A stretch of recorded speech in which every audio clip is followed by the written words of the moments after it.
পৰা অহৰহ গ্যাস নিৰ্গমন হৈ আছে আৰু আজি 5টা দিন অতিক্ৰম কৰিছে আজি পঞ্চমটো দিন আৰু পঞ্চমটো দিনতো এতিয়ালৈকে ONGC কৰ্তৃপক্ষই তেওঁলোকৰ এই গ্যাস যি নিৰ্গমন হৈ আছে এটো বন্ধ কৰিবলৈ সক্ষম হোৱা নাই আৰু তাৰ ফলত এই বৃহত্তৰ অঞ্চলটো যেটো শিৱসাগৰ ভটিয়াপাৰ অঞ্চল আছে যেটো একেবাৰে হাইৱেৰ কাষত লাগি আছে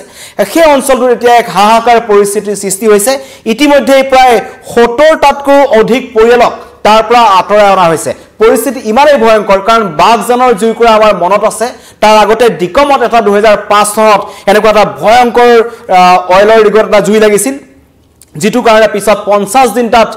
জুই জ্বলিয়ে আছিল তাৰ পিছত এটা অঞ্চল সম্পূৰ্ণভাৱে ধ্বংস হৈ গৈছিল বাগজানৰ কথা নতুনকৈ কোৱাৰ প্ৰয়োজন নাই শ শ লোক গৃহহীন হৈছিল পশুধনৰ মৃত্যু হৈছিল হাজাৰ হাজাৰ পশুধনৰ মৃত্যু হৈছিল এতিয়াও বাগজানৰ জুইকুৰা কৰবাত নহয় কৰবাত মানুহৰ হৃদয় জ্বলি আছে আজিও একাংশই ক্ষতিপূৰণ পোৱা নাই তেওঁলোকে তিনিচুকীয়া সদৰত আহি পেলাই ধৰ্ণা দি থাকিব লগা হৈছে কিন্তু সেইবোৰ পিছৰ কথা কিন্তু এবাৰ বাগজানৰ হোৱাৰ দিশে শিৱসাগৰ ভটিয়াপাৰ তাৰ পিছতো 5টা দিন অতিক্ৰম হৈ গল আৰু আজিলৈকে এতিয়ালৈকে মই আপোনালোকক বাতৰি জনাই থকা লাগে এতিয়ালৈকে কিন্তু তাত এনেকুৱা এটা পৰিস্থিতিৰ সৃষ্টি হৈছে দৃশ্যাংশ আমাৰ ওচৰত আহিছে আমি আপোনালোকক দেখুৱাব বিচাৰিছো পৰিস্থিতি অত্যন্ত ভয়ংকৰ এনেকুৱা এটা পৰিস্থিতিৰ সৃষ্টি হৈছে এয়া বাগজানৰ সেই আমাৰ যি ভটিয়াপাৰ যিখিনি জুই আছে এইদৰে জুইখিনি জ্বলিছে আৰু তাত স্থানীয় মহিলাসকল ওলাই আহিছে এইদৰে এক ভয়ংকৰ পৰিস্থিতি 5টা দিন হৈছে কি কাৰণত এনেকুৱা ধৰণৰ গ্যাস নিৰ্গমন হল হেতু এতিয়ালৈকে ONGC কৰ্তৃপক্ষই ভালকৈ জনাব পৰা হোৱা নাই তেওঁলোকৰ ফালৰ পৰা এটা কথাই কৈছে যে আমি প্ৰচেষ্টা কৰি আছো প্ৰচেষ্টা চলাই আছে কিন্তু কিবা কাৰণত তাত যদি সেই অঞ্চলটোত যদি জুই কিবা এটা লেলিয়ান শিখা লাগি যায় তেন্তে কিন্তু তাত পৰিস্থিতি অত্যন্ত ভয়ংকৰ হ'বলৈ গৈ আছে বহু সংখ্যক লোকৰ তাত বাসগৃহ আছে আশে-পাশে বহু ঘন জনবসতিপূৰ্ণ অঞ্চল আছে নিশাৰ ভাগতো এদৰে স্থানৰ ৰাইজে তাত বিনিদ্ৰ ৰজনী কটাব লগা হৈছে ভয় আছে তেওঁলোকৰ মনত যিকোনো মুহূৰ্তত জুয়ে আগৰি ধৰিব পাৰে সমগ্ৰ অঞ্চলটো যেটো শিৱসাগৰ ভটিয়াপাৰৰ ONGC 147 নম্বৰ ৰিগ আছে তাত হঠাৎ এতিয়া নিয়ন্ত্ৰণলৈ আনিব পৰা নাই ONGC কৰ্তৃপক্ষই আৰু গ্যাস নিৰ্গমন নিয়ন্ত্ৰণৰ বাবে ব্ৰুমিং প্ৰক্ৰিয়া চলাই আছে যেটো ব্ৰুমিং প্ৰক্ৰিয়া হৈছে হেতু কেইবাবাৰো ONGC ফালৰ পৰা কৰা হৈছে কিন্তু বিফল হৈছে ONGC বিশেষজ্ঞ যিসকল লোক আছিল তেওঁলোক আহিছিল আৰু তেওঁলোকে এটা কথা কৈছিল যে আমি ব্ৰুমিং প্ৰক্ৰিয়াৰ জৰিয়তে এই গ্যাস নিৰ্গমনটো বন্ধ কৰিবলৈ সক্ষম হ'ম তেওঁলোকৰ বিশেষজ্ঞ দলে কৈছিল তেওঁলোকৰ যিসকল লোক আহিছে তেওঁলোকে কৈছিল কিন্তু হেয়া হৈ উঠা নাই যাৰ কাৰণে এতিয়া ভটিয়াপাৰবাসী ৰাইজৰ মনত আতংক যিকোনো মুহূৰ্তত তেওঁলোকৰ ঘৰ বাৰী জুই জাহ যাব পাৰে আৰু গ্যাস নিৰ্গমনৰ যেটো শব্দ হেতু প্ৰাবল্য অধিক বৃদ্ধি পাইছে আৰু এজন লোকৰ তাত মৃত্যু হোৱাৰ খবৰ আহিছে সমগ্ৰ অঞ্চল প্ৰদূষিত হৈ পৰিছে ইমানৰ পিছতো কিন্তু কবলৈ গলে এই যি শিৱসাগৰ অঞ্চলটো আছে তাত ONGC কৰ্তৃপক্ষ আছে চৰকাৰ প্ৰশাসন আছে একদম ন্যূনতম ব্যৱস্থা গ্ৰহণ কৰি তেওঁলোকে নিজৰ দায়িত্ব সামৰিছে ONGC ফালৰ পৰা বাৰম্বাৰ একেটা কথাই কৈ থকা হৈছে যে আমি চেষ্টা কৰি আছো কিন্তু বাহিৰৰ পৰা বিশেষজ্ঞৰ দল তালৈ এতিয়ালৈকে অহা দেখা পোৱা নাই কালিৰ দিনটোত যদি কবলৈ যাও বনগাঁও যি হাইস্কুল আছে ভটিয়াপাৰ একেবাৰে কাষত এটা অঞ্চল আছে বনগাঁও অঞ্চল সেই বনগাঁও অঞ্চলৰ যিখন হাইস্কুল আছে হাইস্কুল প্ৰাংগণত এটা শিবিৰ স্থাপন কৰা হৈছে সেই শিবিৰত প্ৰায় 70টাতকৈও অধিক পৰিয়ালক তালৈ স্থানান্তৰ কৰা হৈছে আৰু তেওঁলোকে নিজৰ ঘৰ বাৰী এৰি তালৈ আঁতৰি আহিব লগা হৈছে এয়া পৰিস্থিতি আৰু এক স্পষ্ট মন্তব্য তাৰ স্পষ্ট অভিযোগ ৰাইজৰ যে ONGC কৰ্তৃপক্ষৰ গাফিলতিৰ কাৰণে এই ধৰণৰ ঘটনা সংঘটিত হৈছে কোনো ধৰণৰ এই ৰিকসমূহ পূৰ্বে চোৱাচিতা কৰা নহয় তেওঁলোকৰ যি পৰ্যাপ্ত পৰিমাণৰ ব্যৱস্থা থাকিব লাগে সেইবোৰ ব্যৱস্থা তাত নাই যাৰ কাৰণে এই জুইকুৰা অধিক ভয়ংকৰ হ'বলৈ গৈ আছে এই পৰিস্থিতি যদিহে জুই লাগে গ্যাস নিৰ্গমন হৈ আছে কিবা কাৰণত যদি সেই অঞ্চলটো জুইৰ শিখা তাত লাগিবলৈ হয় তেন্তে কিন্তু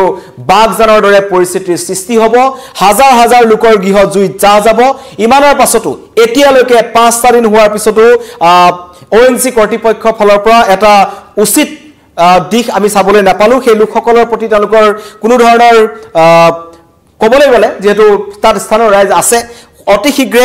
ইতিমধ্যে অভিযান চলাই আছে কিন্তু বিশেষজ্ঞ দল যি ধৰণে নাদুৱাত যেতিয়া যেটো জুই লাগিছিল আমেৰিকাৰ পৰা বিশেষজ্ঞ আহিছিল 50 দিনৰ অন্তত তেওঁলোকে অত্যাধুনিক প্ৰযুক্তি ব্যৱহাৰ কৰি তেওঁলোকে জুইকুৰা নুমাবলৈ সক্ষম হৈছিল বাগজানৰ জুইকুৰা 118 দিন জ্বলিল 118 দিনৰ অন্তত তেওঁলোকে জুই নুমাবলৈ সক্ষম হ'ল অইল কৰ্তৃপক্ষ কিন্তু হেতু সময়ত সক্ষম হোৱা নাছিল বাহিৰৰ পৰা আনিব লগা হ'ল তেনে পৰিস্থিতিত ONGC দৰে এটা প্ৰতিষ্ঠানে তেওঁলোকে কি কাৰণত এই 5টা দিনৰ পাছতো বাহিৰৰ বিশেষজ্ঞৰ লগত যোগাযোগ কৰা নাই বা কথা পতা নাই চৰকাৰ প্ৰশাসনৰ সৈতে তেওঁলোকৰ কেনেকুৱা ধৰণৰ আলোচনা চলিছে সেই কথাও তেওঁলোকে এতিয়ালৈকে স্পষ্টভাৱে কোৱা নাই যাৰ কাৰণে এই অঞ্চলবাসী ৰাইজ এতিয়া আতংকিত হৈ পৰিছে তেওঁলোকৰ এটাই কথা গেছ নিৰ্গমন নিয়ন্ত্ৰণৰ কাৰণে বুমিং প্ৰক্ৰিয়া হওক বা যি প্ৰক্ৰিয়া হওক তেওঁলোকে শীঘ্ৰেই এই ব্যৱস্থা গ্ৰহণ কৰক জিলা প্ৰশাসনৰ ফালৰ পৰা নামমাত্ৰ আশ্ৰয় শিবিৰত নৈশ আহাৰ আৰু থকাৰ ব্যৱস্থা কৰি দিয়া হৈছে কিন্তু যিসকল স্থানীয় লোক আছে তেওঁলোকৰ এটাই কথা যে আমি আপোন ঘৰখন এৰি কিয় এই আশ্ৰয় শিবিৰত থাকিব লগা হৈছে আমাৰ কি ভুল আছে হেতু ONGC কৰ্তৃপক্ষৰ কাম ONGC কৰ্তৃপক্ষই যদি গেছ নিৰ্গমন হৈছে তেন্তে বন্ধ কৰিব লাগিছিল কিন্তু বন্ধ কৰিব পৰা নাই স্থানীয় ৰাইজৰ মন্তব্য আহিছে আমি আপোনালোকক শুনাব বিচাৰিছো আমি কিদৰে থাকিম কেনেকৈ থাকিম সদায় শিবিৰতে থাকিম নেকি আমাৰ ল'ৰা ছোৱালীয়ে সদায় আমাক খংৰাগ কৰিছে আমি কেনেকৈ কটাম কেনেকৈ থাকিম নিজৰ ঘৰখনৰ কথা ভাবিহে আচৰিত হৈছোঁ গতিকেলৈ যাতে ONGC অইল কোম্পানীয়ে যাতে মোৰ ভৱিষ্যতলৈ মোৰ ল'ৰা ছোৱালীকেইটা মোৰ সম্পত্তিৰ কথা কি হ'ব মোৰ ঘৰটো ক'ত ল'ম ক'ত থাকিম কি কৰিম এইবোৰ চিন্তাই মুঠতে অৱস্থা কাহিল কৰি পেলাইছে 10জনে 10টা কথা কৈছে ল'ৰা ছোৱালী মোৰ সৰু স্বামী গৰু আছে আজি 6 মাহে ৰিহাব চেণ্টাৰত কিন্তু মই লোকৰ দিন হাজিৰা কৰি যি কষ্টৰে ৰিহাব চেণ্টাৰত ধন পৰিশোধ কৰিছোঁ আজি এতিয়া অহা মাহত আকৌ দিব লাগে মই আজি গাঁৱৰ আপুনি ইয়াত থাকিব লগা হয় তাৰ মাজতে মই ইয়াত থাকি ল'বলগীয়া হয় দুখ কষ্টৰে আকৌ আহিলে চিন্তা কেনেকৈ মই আকৌ সেই ধাৰ ঋণ কৰিম তাকে লৈ ল'ৰা ছোৱালীৰ মাজত বাদ বিতন্তা কষ্ট দুৰ্ঘটনা আমাৰ ল'ৰা ছোৱালী মোটা হাঁহ কুকুৰা সেইবোৰ চব বাদ দিলোঁ আমি মানে আমাৰ প্ৰাণটো ৰক্ষা কৰিবলৈ আছোঁ ইয়াত কিমান দিন লাগে তাও ঠিকনা নাই মই আমাৰ ল'ৰা আছে বৰ্তাকৰ ঘৰত মই আছোঁ শিবিৰত মই এতিয়া মোক খাটা ৰাতিতে তিনি দেখিছাই তোমালোকে মই এতিয়া কেনেকুৱা পৰিস্থিতি মই কেনেকৈ আছোঁ মই জানো একমাত্ৰ ঘৰখনলৈ গ'লে মোৰ কেনেকুৱা লাগে ইমান কষ্টৰে মানে বনাইছিলোঁ থাকিবলৈ খাবলৈ পাম নাপাম তাও ঠিকনা নাই আমাৰ এতিয়া ক'ত থাকিম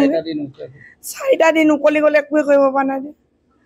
ঘৰখনৰ কথা সুধিলে বেয়া লাগে দুখ লাগে ইমান কষ্ট হয় আমি সেই ঘৰ মানুহ আমিও একে কষ্টহে কৰিলোঁ এতিয়া আপোনালোকক কি আশ্বাস দিয়া হৈছে আমাক কৈছে ঠিক হ'ব আপোনালোকে চিন্তা নকৰিব মোৰ যে বস্তু একোৱে উলিয়াব নোৱাৰিলোঁ তলৰ ৰাস্তাটো ব্লক হৈ গ'ল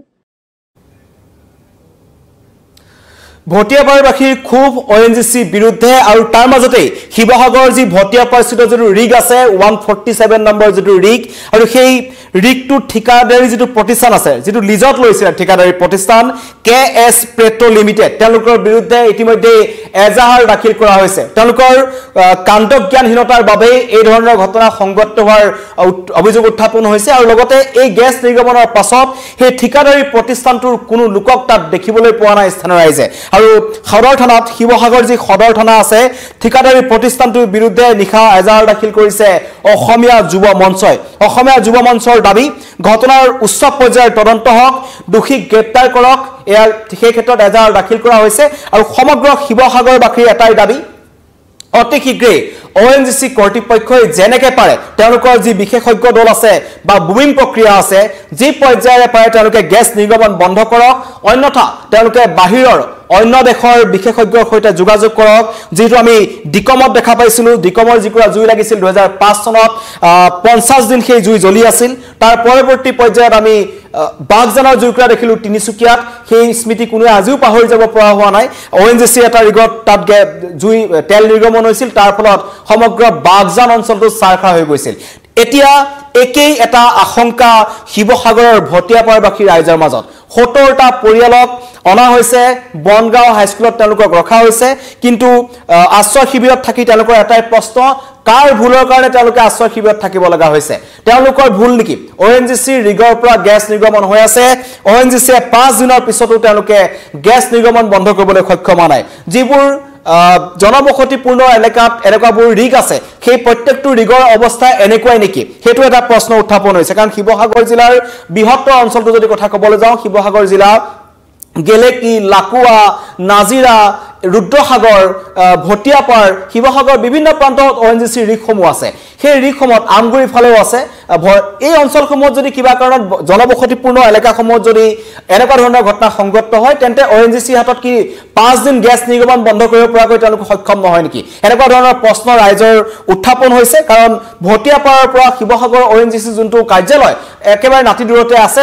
4-5 কিলোমিটাৰৰ দূৰত্ব হ'ব কিন্তু সেইখিনি অঞ্চলতে এনেকুৱা ধৰণৰ ঘটনা সংঘটিত হৈছে যদি ভিতৰুৱা অঞ্চলৰ ৰিগত এনেকুৱা ধৰণৰ ঘটনা সংঘটিত হয় তেন্তে পৰিস্থিতি অধিক ভয়ংকৰ হ'ব কাৰণ ভটিয়াপাৰ অঞ্চলটো হৈছে একেবাৰে ৰাষ্ট্ৰীয় ঘাইপথৰ কাষতে লাগি থকা এটা অঞ্চল আৰু সেই অঞ্চলটোতে যদি ONGC 5টা দিন তেওঁলোকে গেছ নিৰ্গমন বন্ধ কৰিবলৈ সক্ষম নহল ইতিমধ্যে মই আপোনালোকক দৃশ্যাংশ দেখুৱাইছিলো কিমান ভয়ংকৰ দৃশ্য তাত হৈ আছে গেছ নিৰ্গমন হৈ আছে অহৰহ আৰু ৰাতি ভাগতো ৰাইজ এদৰে ONGC গাড়ীসমূহ আহিছে এদৰে গেছ নিৰ্গমন হৈ আছে আৰু তাতোকৈ ডাঙৰ কথা সমগ্ৰ অঞ্চলটো প্ৰদূষিত হৈ পৰিছে এজন লোকৰ ইতিমধ্যে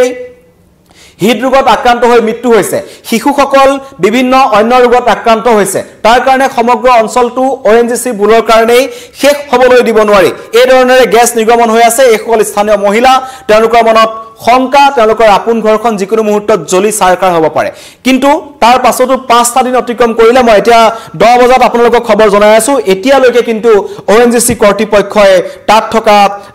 RDS 147 ৰিগৰ পৰা যি গেছ নিৰ্গমন হৈছিল হেতু বন্ধ কৰিবলৈ সক্ষম হোৱা নাই চৰম বিফলতা বুলি ক'ব লাগিব ONGC তেওঁলোকে যি ধৰণেৰে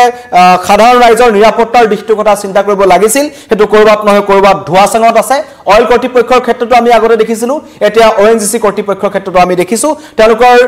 এটা ৰিগৰ পৰা যদি কিবা কেনৰ তেল বা গেছ নিৰ্গমন হয় তেন্তে তাৎক্ষণিকভাৱে সেই অঞ্চলটোত তেওঁলোকে কিন্তু ব্যৱস্থা গ্ৰহণ কৰিব পৰা অৱস্থাত নাই হেতু অপ্ৰিয় হলো সত্য ONGC বা অইলৰ ক্ষেত্ৰত আমি আগতে বাগজানত অইলৰ ক্ষেত্ৰত দেখিলো এবাৰ শিৱসাগৰ ভটিয়াপাৰত আমি ONGC ক্ষেত্ৰত দেখিছো আৰু তেনে পৰিস্থিতিত এই সকল ৰাইজৰ মাজত এই সকল ৰাইজে হাৰাশাস্তি ভুগিব লগা হৈছে হাহাকাৰ কৰিব লগা হৈছে তাৰ মাজতে ৰাজনৈতিক দলসমূহে খুৱা কামৰা লাগিছে কালি দিনটোত আমি তাত শৃংখল চলিয়াৰ উপস্থিতি দেখিছিলো আৰু দিনৰ ভাগত অখিল গগৈ তাত উপস্থিত হৈছিল আৰু চৰকাৰৰ ফালৰ পৰা কংগ্ৰেছৰ এটা সজাতি দলো তাত উপস্থিত হৈছিল তেওঁলোকে সকলোকে ONGCক দোষাৰোপ কৰিছে কিন্তু ৰহস্যজনকভাৱে চৰকাৰে এইটো ক্ষেত্ৰত ONGCক দোষাৰোপ কৰা আমি দেখা নাই চৰকাৰে ব্যৱস্থা হয়তো গ্ৰহণ কৰিব কিন্তু জিলা প্ৰশাসনৰ ফালৰ পৰা আশ্ৰয় শিবিৰত নৈশ আহাৰ আৰু থকাৰ ব্যৱস্থা কৰা হৈছে কিন্তু তাৰ পাছতো এই সকল সাধাৰণ মহিলাৰ এটাই প্ৰশ্ন আমি আপোন ঘৰখনলৈ কেতিয়া ঘূৰি যাম আৰু এই ৰিকটোৰ পৰা গেছ নিৰ্গমন কেতিয়া বন্ধ হ'ব ইতিমধ্যেই এজন লোকৰ মৃত্যু হৈছে হৃদৰোগত আক্ৰান্ত হৈছিল ব্যক্তিজন সন্দেহ কৰা হৈছে এই গেছ নিৰ্গমনৰ ফলত তেখেত অসুস্থ হৈ পৰিছিল আৰু কেইবাটাও শিশু তাত ইতিমধ্যে অচিন ৰোগত আক্ৰান্ত হৈছে তেওঁলোকৰ বিভিন্ন ধৰণৰ ৰোগ দেখা পোৱা গৈছে শ্বাস প্ৰশ্বাসজনিত অসুবিধাত তাত থকা ৰাইজ ভুগিছে তেনে পৰিস্থিতিত ONGCৰ কাৰণে ONGCৰ প্ৰতি দাবী স্থানীয় ৰাইজৰ অতি শীঘ্ৰেই এই ৰিকটোৰ পৰা গেছ নিৰ্গমন বন্ধ কৰক যদিহে আপোনালোকে নোৱাৰে তেন্তে অন্য ব্যৱস্থা গ্ৰহণ কৰক কাৰণ ONGCৰ এনেকুৱা এটা সৰু সুৰা প্ৰতিষ্ঠান নহয় এটা ডাঙৰ কোম্পানী তেওঁলোকৰ চৰকাৰৰ সৈতে তেওঁলোকৰ যথেষ্ট টাইপ আছে তেওঁলোকে এনেকুৱা ধৰণৰ যিবোৰ ৰিক আছে তাত তেওঁলোকে কাম কৰি আছে তাৰ পৰা গেছ ওলাই থাকে গতিকে তেওঁলোকে ব্যৱস্থা গ্ৰহণ কৰক আৰু অতি শীঘ্ৰেই সেই ভটিয়াপাৰ অঞ্চলটো বাগজান হোৱাৰ পৰা তেওঁলোকে ৰক্ষা কৰক ইতিমধ্যেই ঠিকাদাৰী প্ৰতিষ্ঠান SK পেট্ৰল লিমিটেডৰ বিৰুদ্ধে এজাহাৰ দাখিল কৰিছে শিৱসাগৰ আৰক্ষীয়ে এতিয়া কেনেকুৱা ব্যৱস্থা গ্ৰহণ কৰে সেয়া হ'ব পৰৱৰ্তী সময়ত লক্ষণীয় ধন্যবাদ